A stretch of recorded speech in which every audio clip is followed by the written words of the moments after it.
Benjamín Herrera nació en Cali, uno de los políticos más importantes de finales del siglo XIX y principios del siglo XX. Participó en 3 guerras civiles. En la Guerra Civil de 1876, que es la guerra de las escuelas, cuando solo tenía 26 años de edad. Participó en la Guerra Civil de 1885, que fue una guerra declarada contra Rafael Núñez en su segunda presidencia, contra las pretensiones de desmontar la Constitución de 1863. Y participó en la Guerra de los 1000 días, que se inició en 1899 y terminó en 1902. Pero hay una particularidad. Benjamín Herrera, a raíz de su participación en la Guerra de las Escuelas, se convirtió en un militar de carrera en la Guardia Nacional. Es decir, después de haber estudiado Derecho en Popayán, tuvo esta inclinación. Bueno, este es un siglo donde muchos políticos eran militares. Y luego de ser un militar, haber aprendido mucho de estrategia militar, se retira del Ejército Nacional para convertirse en guerrillero liberal radical en la Guerra Civil de 1885. Luego va a estar, como lo dije al principio, en la Guerra Civil de los 1000 días, también como guerrillero, y luego va a ser un civilista, defensor de la paz, ministro de Agricultura en el gobierno de José Vicente Concha, va a ser constituyente en 1905 en el gobierno de Rafael Reyes y luego otra vez constituyente en 1910 en el gobierno de Carlos E. Restrepo. Su principal anhelo fue la reforma a la Constitución al finalizar la Guerra de los 1000 días y por eso firmó el Tratado de Wisconsin. Tenía como condición una constituyente, porque lo que había que hacer en el pensamiento de Benjamín Herrera y para terminar esta guerra era, pues sencillamente, una reforma a la Constitución de 1886, que no había podido ser reformada, una Constitución férrea de concentración del poder que transformó el orden territorial del federalismo al centralismo, que violó garantías y que permitió el fraude electoral, motivación principalísima para la guerra de los 1000 días. Entonces allí pidió una asamblea constituyente y no se dio. El presidente marroquí dilató, evadió, eludió la convocatoria a esa constituyente. Por lo tanto, va a participar con agrado Benjamín Herrera luego en la constituyente del periodo de Rafael Reyes, donde va a ser un colaborador de ese gobierno.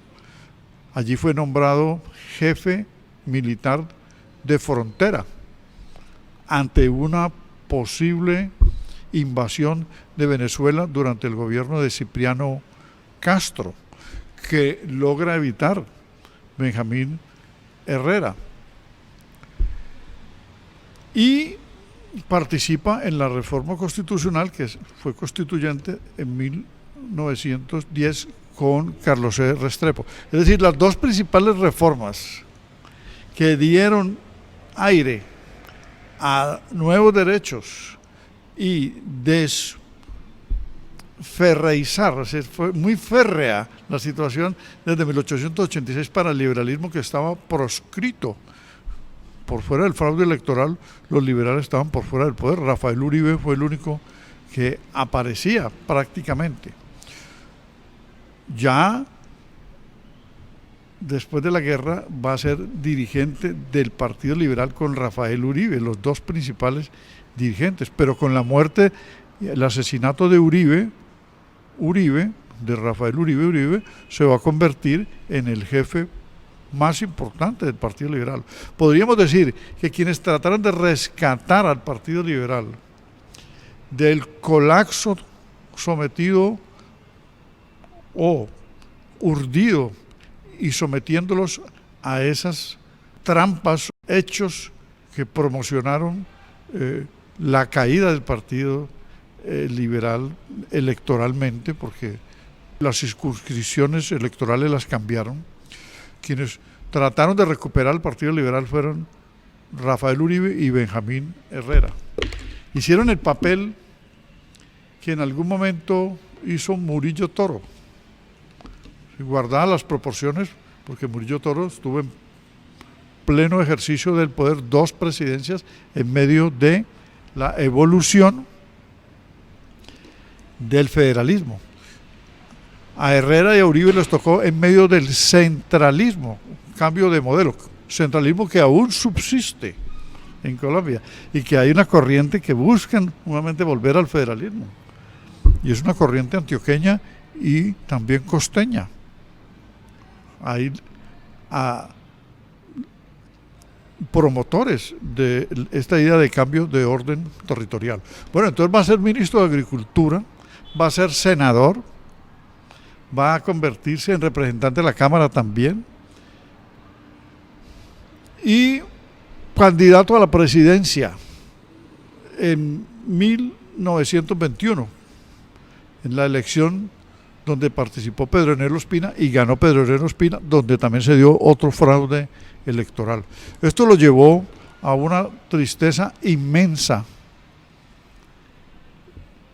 y la Convención Liberal que pretendió, hubo una propuesta de reiniciar una guerra civil, él ya como pacifista, porque fue un defensor de la paz después de haber participado en 3 guerras, se oponía al belicismo, se dedicó a cuestiones académicas, como por ejemplo impulsar la universidad libre. Universidad que había sido primero creada en 1890 como universidad republicana, que luego fue transformada en 1912 para ser una corporación de una universidad de libre pensamiento, retomando la republicana. Pero en 1921 la Convención de Bogotá del Partido Liberal y la Convención de Ibagué en 1922 avalaron que se creara esta universidad, la Universidad Libre, que fue promovida por Benjamín Herrera.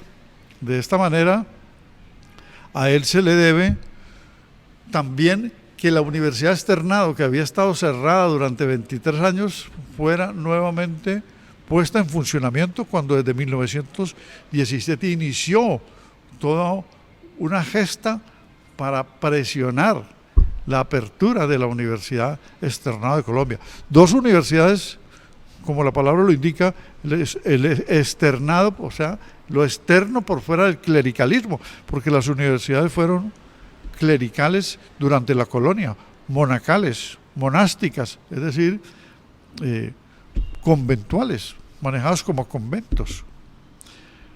Y la Universidad Nacional, que era una universidad pública y que nació en 1867 en medio del radicalismo, pues era una universidad oficial, pero la Universidad Libre fue una universidad externa al clericalismo, por fuera de la iglesia, de los dominios de la iglesia y por fuera de lo oficial. Lo mismo ocurrió con la Universidad Externado. A las 2 universidades él las prohijó, las protegió y las animó.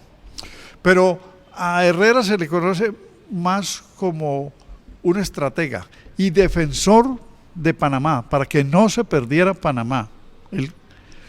Allí había un proyecto de construcción del canal por parte de los franceses y una concesión del gobierno, pues primero de San Clemente y luego de Marroquín.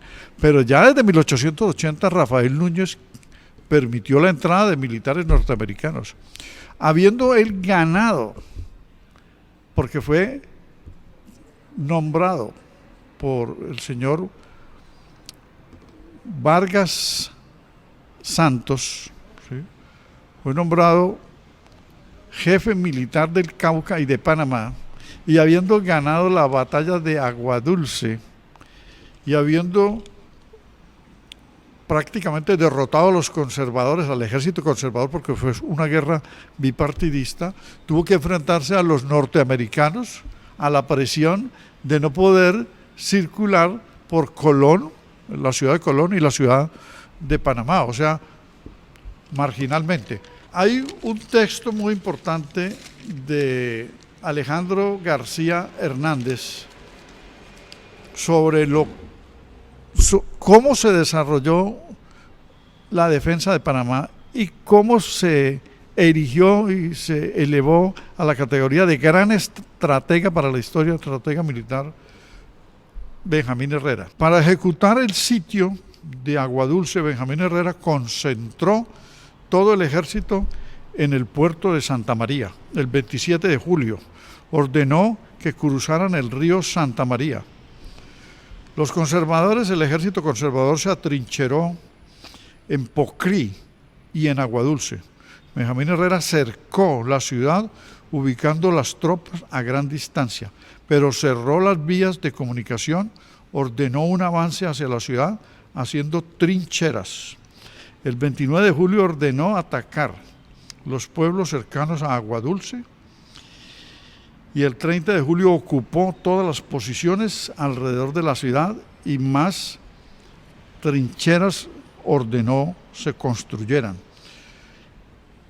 Ya habían atacado el día anterior de manera naval al barco Chucuito y otra vez al buque Boyacá y los venció, que eran naves marítimas del gobierno. Y 3 horas de combate fue esta proeza la que se tomó Benjamín Herrera, un éxito donde capturó a 300 tripulantes. Hizo rendir al ejército conservador y permitió salir humanitariamente a la población civil de la ciudad con banderas blancas e hizo alambradas. Este fue lo más admirable, las alambradas y las trincheras, que luego son utilizadas en la guerra mundial, en la Primera Guerra Mundial, que se va a desarrollar en 1914 al 18, pero aquí estamos hablando de 1902. Y le solicitó a Victoriano Lorenzo, jefe guerrillero indígena, marchar hacia la Chorrera para enfrentar las tropas conservadoras, activas, evitando así que llegaran a regresar tropas adversarias a la ciudad. Y el 27 de agosto se firmaron las capitulaciones sellando la victoria. A ver, a él también se le conoce como un promotor del derecho internacional humanitario, del derecho de gentes, hizo respetar a los prisioneros, ¿sí?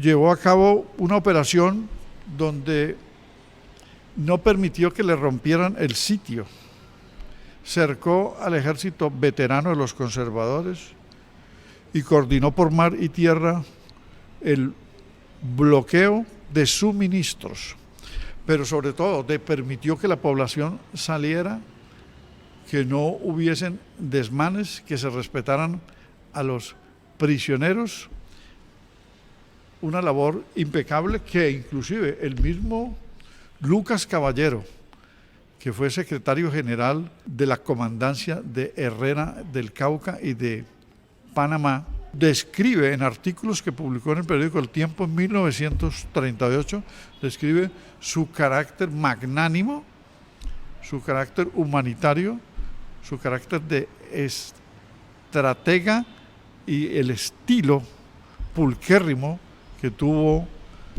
Benjamín Herrera, que cuestionaba la corrupción de los políticos de la regeneración en los gobiernos de finales de siglo. Luego va a impulsar una unidad republicana entre liberales y conservadores el republicanismo. Pero este republicanismo también lo agotó por el incumplimiento de los conservadores y luego proclamó, fue el abstencionismo y el civilismo y tácticas para recuperar el poder, el Partido Liberal, lo cual se logró en 1930, pero él murió en 1924.